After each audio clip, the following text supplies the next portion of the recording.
being able to use AR, VR in your classroom and not worry about so much the student's safety of handling some kind of chemical or something, because it's just like simulated. But there's so much to offer by giving them those experiences. Hello there, and welcome to today's episode of the Easy EdTech podcast. My name is Monica Burns, and I am so glad that you're here to join me today.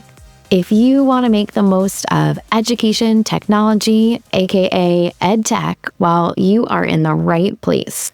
My goal has always been to help make EdTech easier and give you ideas you can try yourself, share with a colleague, or bookmark for later in the school year. Every Tuesday here on the Easy EdTech podcast, you'll hear stories from my time in the classroom, the work I do now with schools and districts, and my travels to different EdTech events. Get ready for solo episodes where I share some quick tips and stories, and interviews full of practical ideas and stories from new guests each month. If we mention something you'd like to check out, make sure to click the link. You'll find it in the episode description or the summary area where you're listening to this podcast, or you can find every episode and all of the resources we mention by going to classtechtips.com/podcast, or by going to classtechtips.com and just clicking on the Easy EdTech podcast button at the top of the page. Today's episode is sponsored by my new free quiz, Unlock the Best Way to Use Chatbots in Your Teaching. This quick 5-question quiz will help you figure out the best way to use AI this school year. Find out if AI can support your instructional planning and help you tackle your to-do list. Everyone who takes the quiz will also get a free ebook. Head to classtechtips.com/quiz to find my new quiz. Unlock the best way to use chatbots in your teaching. That's classtechtips.com/quiz. This week's episode is titled, What's New with AI, AR, VR, and the Metaverse, with Rachelle Dene Poth. Rachelle was a guest on the podcast in 2020 and 2023, and now that it's 2025, I'm excited to welcome her back to talk about some of the topics from her new book, What the Tech? An Educator's Guide to AI, AR, VR, the Metaverse, and more, that ISTE is publishing this March. Let's dive into the conversation. Welcome to the podcast, Rachelle. I am so excited to have you back to talk about some big topics in EdTech. But before we jump into all of that, can you share with listeners a little bit about your role in education? What does your day-to-day look like?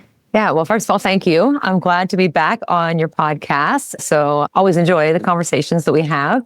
So I am a lot of different things in education. I teach full-time in high school. I have 4 levels of Spanish, and I teach a course called STEAM, What's Next in Emerging Technology, for 8th graders. So we cover anything from digital citizenship, artificial intelligence, augmented virtual reality, coding, drones, robots, you name it. It's anything that's emerging technology. So it's a lot of fun. In addition to that, I am a full-time consultant. So I do work with schools, organizations, companies, and do some different things. They keep me pretty well occupied throughout most of every day, 7 days a week. So my day-to-day I don't know, there's a lot going on between in the classroom with my students, which I really enjoy, and then just having those other opportunities to work with educators or work with companies that are trying to help educators help students. It's fun to do, and I love the flexibility that all of that provides for me, and then the opportunities that it gives me to bring back to my students. So yeah, I do keep pretty busy, but It's all good. Well, speaking of keeping busy, last time we were in the same space, I think was at the Meet the Author area of FETC, where we were surely running in between sessions to get there. And, today we're talking about your new book and some hot topics in education, AI, AR, VR, and the metaverse. These are ones that are constantly evolving. Maybe sometimes they're in that emerging category, but in lots of ways they're here. So let's start with AI, or artificial intelligence. What are some of the biggest advancements in these technologies that educators should be aware of as we move through 2025? Well, it's interesting thinking, one, that we're in 2025 and how much has changed since the end of 2022 when ChatGPT came out, and then we had the launch of all of these other large language models, and then all of these different amazing tools that are out there for teachers and for students to use. So I see a lot of things happening. If I look back a year ago, there was still a lot of hesitation on the part of educators, uncertainty about what to use, what's safe for students. And then there are definitely a lot more tools that are out there, and not just for education, but for the world of work, which is why in our schools, we have to bring opportunities for our students to learn about these technologies, because they're going to be using them, whether they continue the education or they go into a career in the workforce. They need to understand it. And so the thing that's just been amazing to me is I think about when ChatGPT came out and 3 hours that I spent on Saturday night putting in all these prompts, just being like wowed and amazed and even a little bit scared. Although I joke with other language educators, I say that I feel like we have been more prepared than other educators because we've been working with like Google Translate usage for years. So it was exciting. And then more people wanted to get involved in that and build their own system. So now we have all these different EdTech companies, EdTech startups that are providing really interesting resources for educators and students to use that, really expand how we can create for our students, enhance instruction, support our students. So the things that educators need to be aware of is, I just last week did a session about AI in the law is another area I've been delving into. I'm not using ChatGPT, but it's been like really fun to see the mindset shift over the past year, and then even more so just even in the start of 2025, how there's excitement and a genuine interest and educators want to learn about it. And the advancements are just in the number of resources that are available in some of these tools, talking about like accessibility, the language translations and things that teachers can use for working with students who don't necessarily speak English in their classroom. So you have that functionality. The other area I think is awesome is some of the tools that you can use for people who teach, say, math is an area where I would often get questions where like, I teach math, I teach algebra specifically, or I teach a science course, I'm teaching history. Like, how can I use this in my classroom? And I notice, and I've had conversations with people behind some of these companies who are listening and thinking, okay, we need to help them save time providing feedback. So now you have a different type of company. So the resources that are out there, it's just, they keep adding more and more. It was one thing with ChatGPT, but then you had lesson plans and unit plans and newsletters and accommodations and all of that stuff. So I think educators need to be aware that there are a lot of choices out there, but with all of those possibilities come responsibilities, and to always look for the legal, the data privacy, the student safety, and all of that information too. Like, have fun with it and dive in, but also be careful with it as well, because we want to keep everybody safe. But it's an exciting time. Yeah. And, all of those are such great things for listeners to consider, right? Like what it means to interact in these spaces, what your goals are, and what, you need to know, right? From a legal standpoint, like what information am I putting into a chat bot? Like, how am I using the information that came from it? And it's so interesting what you said, and it completely makes sense. And now that I'm hearing it from you, like as a foreign language teacher who's interacted with translator tools, or who other tools that might have had AI running behind the scenes, that's not, ChatGPT or LLM powered the way we think of now.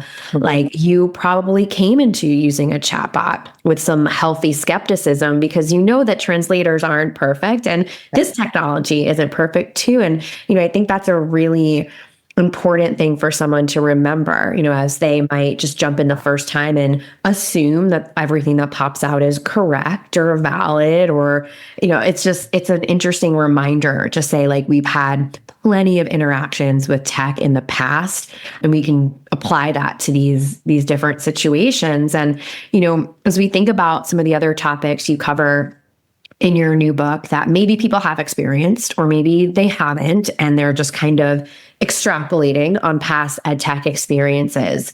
For someone who hasn't spent much time with AR, VR, augmented reality, virtual reality tech, what kinds of experiences are now available for the classroom? Is it still like the Google Cardboard?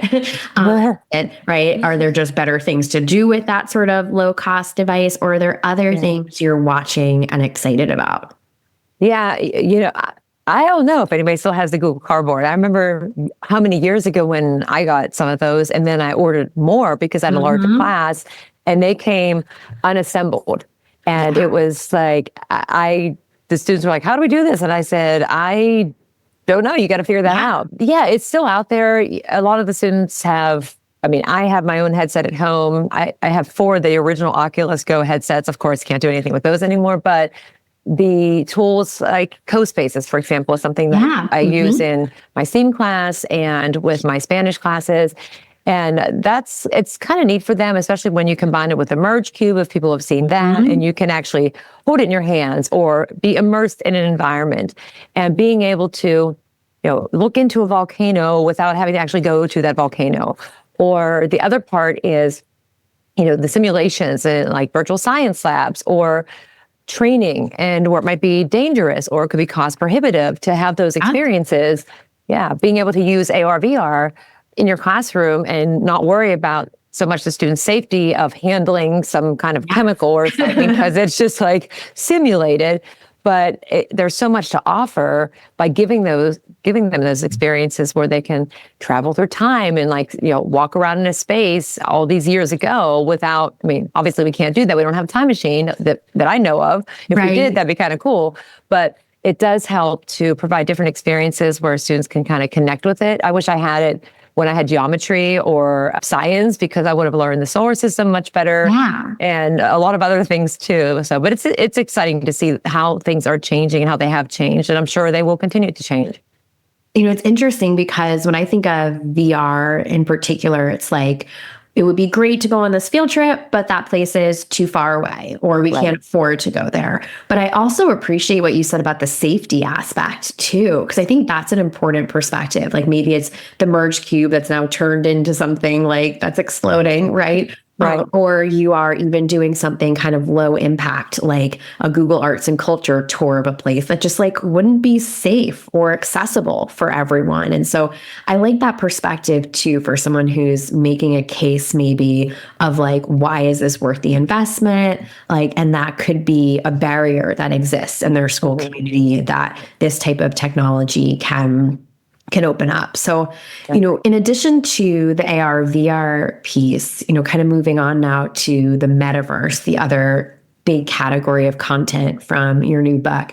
This is a term that was floating around a lot more. I feel like I was hearing it more a couple years ago, but it's still here, right? So can you remind listeners, what is the metaverse, and how do you see, that type of technology really shaping the future of teaching and learning?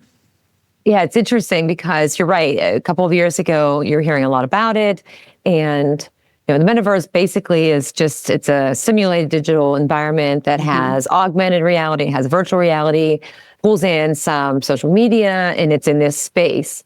So if you just imagine you're being in a Zoom meeting or Google or whatever, but that you don't feel as connected to the people, you can see them, but in the metaverse, you're represented by an avatar, and you can, zip through buildings and conferences and all these different spaces in far less time than in, a traditional conference setting or a school building or an office.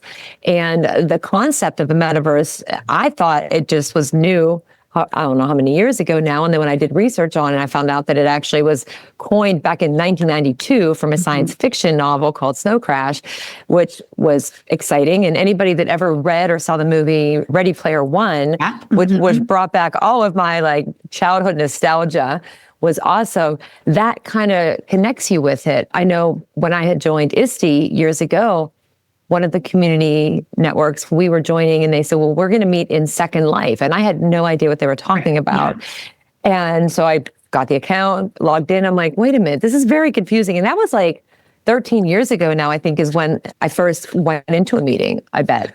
And everybody's just represented by a different avatar. It's your voice coming through. And that goes back a long time. And so more recently, though, other schools have been creating like a metaversity, and the teachers have a digital twin. So I could be in my classroom teaching and my students are here, and somebody has used a platform to create a complete replica of what my classroom looks like, or what a school, a university building looks like. And people who cannot attend in person are represented by avatars, and they see the people in the classroom also represented potentially by avatars, and the teacher is digital twin. It's kind of like mind-blowing sometimes, but I did join in a conference with the Ed3 DAO about, I think it was like the fall of 2022, and it was unbelievable. The platform they used to create it, and it was a conference, and your little avatar walking, and another avatar passed me, and I heard them say my name, and I was in my office, and I like almost fell out of my chair because I thought someone was behind me, even though I knew I was the only person at home. But that proximity of it, and like you said, it seemed like you didn't hear about it for a while. But I attended this ribbon cutting ceremony for this business school earlier last year, and it was pretty interesting. And I know that like Stanford, in I think the summer of 2022, they had their first virtual reality metaverse experience for their students. And then there were some other universities, like Loyola was one, and they're using different platforms. I think Victory XR was what they were using, and then of course the headsets.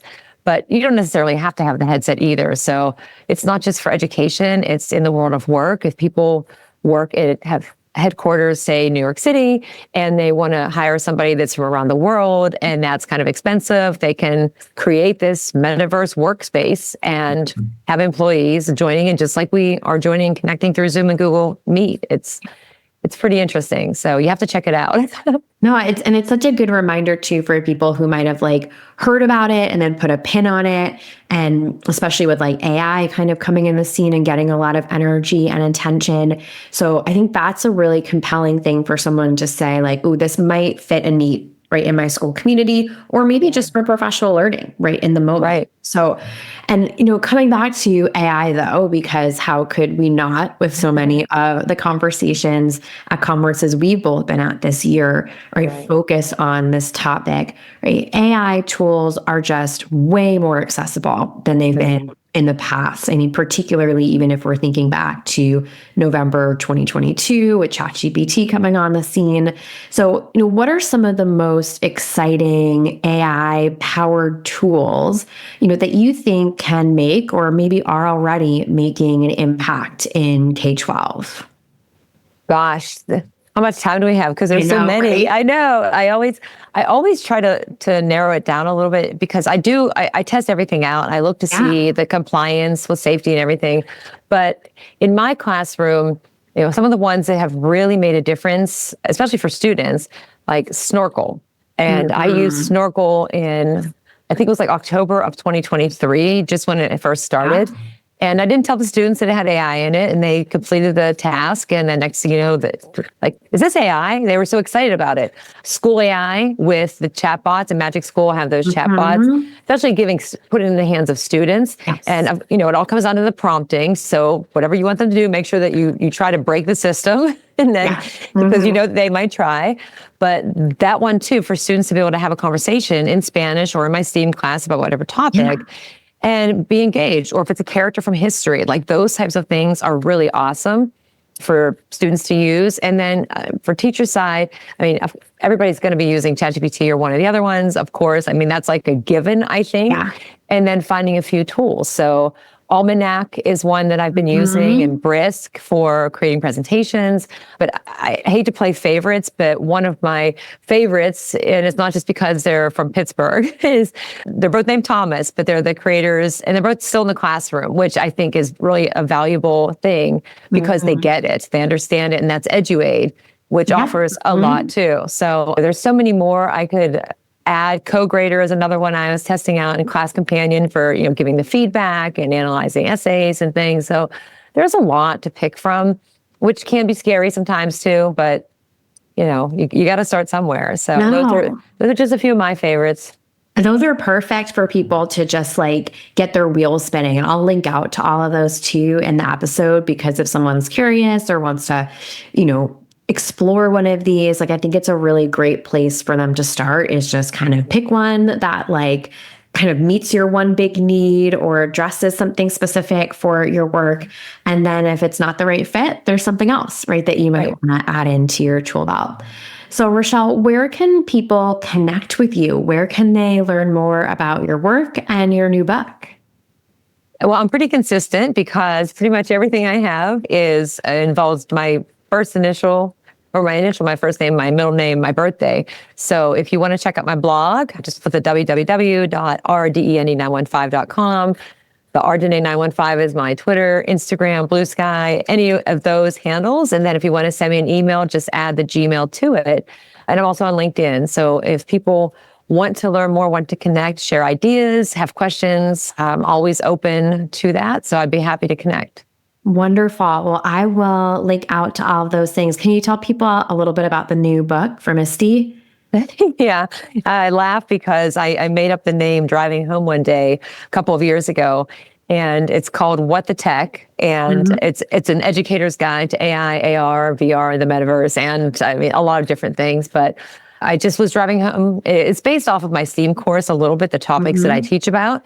And then last year, I decided to add a chapter in it about cybersecurity because of all of the different cybersecurity attacks happening in schools and in the world. But I thought, teachers have to deal with so many different things and changes and AI and Metaverse and all of this. And it just popped in my head and I just giggled. And I asked if I could have that as a title, and it just stuck. So it takes all of these things we've been talking about and puts it in, has some educator stories shared in it, a student story in it, and hopefully gives people some ideas to just explore. So awesome. Well, it comes out the month of March when this goes live. So if you're listening to this right at the start of March, the pre-orders there and everything, and then we'll make sure to link out to everyone. So thank you so much for your time today, for sharing all of these great resources and strategies with listeners. Yeah, well, thank you. As always, it's always fun to talk to you. It was so much fun chatting with Rachelle today, and I want to finish up with a few key points to make this EdTech easy. AI tools have rapidly evolved since 2022, offering more accessible and powerful options for educators. AR and VR provide immersive learning experiences, from virtual science labs to historical simulations. The Metaverse is reshaping education by creating digital environments where students and educators can interact. Educators should focus on AI tools that meet specific classroom needs rather than everything at once. Remember, you can find the show notes and the full list of resources from today's episode, including all of the ways to connect with Rachelle and how to grab a copy of her new book, by going to classtechtips.com/podcast and finding today's episode number 309. Today's episode is sponsored by my new free quiz, Unlock the Best Way to Use Chatbots in Your Teaching. This quick 5-question quiz will help you figure out the best way to use AI this school year. Find out if AI can support your instructional planning and help you tackle your to-do list. Everyone who takes the quiz will also get a free ebook. Head to classtechtips.com/quiz to find my new quiz. Unlock the best way to use chatbots in your teaching. That's classtechtips.com/quiz. Thank you for listening to this new episode of the Easy EdTech podcast. I love creating new episodes for you each week, but I could use a bit of help spreading the word about the podcast. Can you leave a rating or review on your favorite podcast app? Spotify will let you tap on the stars, and Apple Podcasts will let you tap on the stars and leave a 1 or 2 sentence review. Thank you so much for taking this extra step. It helps other educators find episodes like this one when they're searching for EdTech tips.